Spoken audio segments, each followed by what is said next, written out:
right, this is section two. This one's entitled The Northern Renaissance. As you can see, it's a little bit shorter than the previous one. So we'll get through these, and that'll be the extent of day one listening and note taking. So we focused on the Renaissance happening in Italy, that's in southern Europe. And this is the Renaissance as it developed. It moved more toward Western and Northern Europe, and we're going to look at that here. All right, there's a couple of artists that we're not going to take notes on, but I wanted to at least expose you to. You saw we looked at some artists during the Italian Renaissance, and so I want to look at some of these too. They contributed in ways that I think are significant, like this wood carver Albrecht Dürer. This is a wood carving. It's very detailed. It's pretty impressive. He was able to make art in this way. We have other artists that were really good at painting self-portraits, and a lot of the royal family hired them to do portraits. Others use a lot of color in their art. Nobody ever notices the dog at the bottom at first, and the husband's on the left, just in case.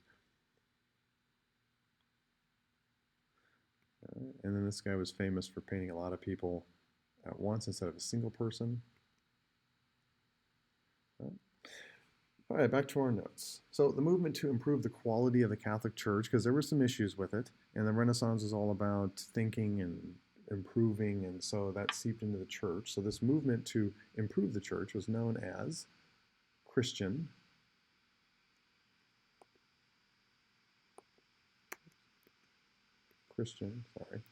humanism. Christian humanism for number one. Movement to improve the quality of the church, which when we get to the Reformation, that's what the whole thing is about. All right, other improvements in society were illustrated by individual like Erasmus, who's a famous Bible philosopher, who felt like if we could incorporate the scripture in with this idea of reason of the Greeks and Romans, a lot of things would make sense. Also promoted the fact that the Bible is very reasonable and logical, according to Erasmus. And if you like philosophical Christianity, this is a good guy to get into, to read about, to read some of the things that he produced. All right, this is another author, happened to be an advisor to Henry VIII, Thomas More, and he wrote this book detailing what the ideal society should be all about. And that book was called Utopia, and that's what that word means. I'll leave it up to you to define utopia. It's the book written by Thomas More about the ideal society. This picture illustrates it. I guess the ideal society is surrounded by water. But this sort of fanciful imagination about how society should be compared to where it's at. And Utopia indulged in one of those theories. Right, more female writers. Christine de Pizan was famous for being a writer, a very famous European writer. Eventually, the Renaissance moved its way all the way up to England, and that was largely due to the efforts of this queen, Elizabeth I, who has a fascinating story. She's a great leader, great female leader as well. But because of her efforts to recognize that the Renaissance was significant and to try to bring individuals who could share that with the English people, oftentimes the Renaissance in England is called the Elizabethan Renaissance because she was so instrumental in making sure that it came to England. She was a very cultured person herself, very trendy. A lot of people would look to her for how to dress and how to act and things like that. Women, obviously. And she was very, very popular, also very strong, stood up to a lot of strong leaders and held her own and allowed England to be a very, very strong country within Europe. Right? And as culture developed in England, other things developed like writing, and one of the most famous writers of all time just happened to be English. You may have seen this guy, William Shakespeare. This painting is from his rebellious teenage years. You can tell by the earring. But William Shakespeare was one of the most famous writers of all time. Maybe he is the most famous writer of all time. And because the Renaissance had reached England, a lot of people read his publishings and they watched his plays. Those who watched his plays may have seen them performed in the theater called the Globe Theater, where people came and watched Shakespeare and other plays performed outside for entertainment. Another aspect that not in England but in Northern Europe that was brought there as a result of the Renaissance was this idea of printing. Right? This is a Gutenberg press, and this was used to mass produce documents, which resulted in some positive benefits. Right? So the technology is called the Gutenberg press. The individual who brought it and developed it in Europe was Johannes Gutenberg, pictured there. So he's the one who brought the technology of the press to Europe to start mass producing books.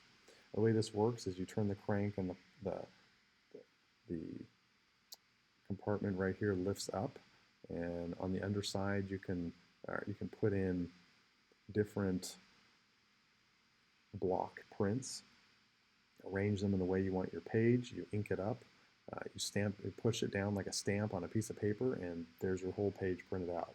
You have to rearrange all the letters if you want to print page 2, which sounds tedious and ridiculous to us, but back then that was way faster than copying everything by hand. So you could produce 1,000 copies of a book, way faster than about as fast, probably faster than you could produce even one by hand, especially if it's a big book like the Bible. But this technology wasn't unique to Europeans.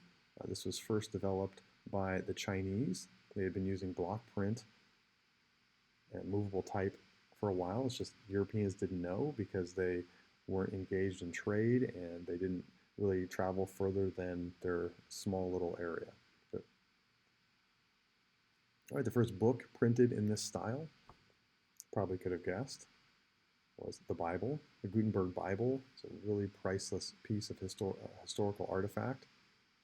An authentic Gutenberg Bible, or first version. And then lastly, the result of this mass producing of books, you can probably figure out how this impacted Europe, is that because you could produce books so much faster, you didn't have to charge so much just for one book, because previously all this effort had gone into even making one book. You had to sell it for a huge price. So books were cheaper, and people started reading more. And then also most importantly, probably for the Reformation, what we're going to look at next is it was a lot easier to get your ideas around to a lot of different people faster, because you could produce a bunch of documents, distribute them, and share your ideas so much faster. So these are significant improvements that happened in the northern part of Europe during the Renaissance. All right, these two parts, the Northern Renaissance and the Renaissance in Italy, these are going to be the two components that make up the quiz that you will take the next time you come to class. There is a Kahoot review on Blackboard that you can use to review some of the questions that are likely to show up on the quiz. You can do that as many times as you want and to prepare you, but those questions are taken right from the notes that I make for the quiz, and you'll see that when you do the Kahoot. Any questions, send me an email, see me in the hall, come to the class during our flex time, and I'll help you with whatever you need.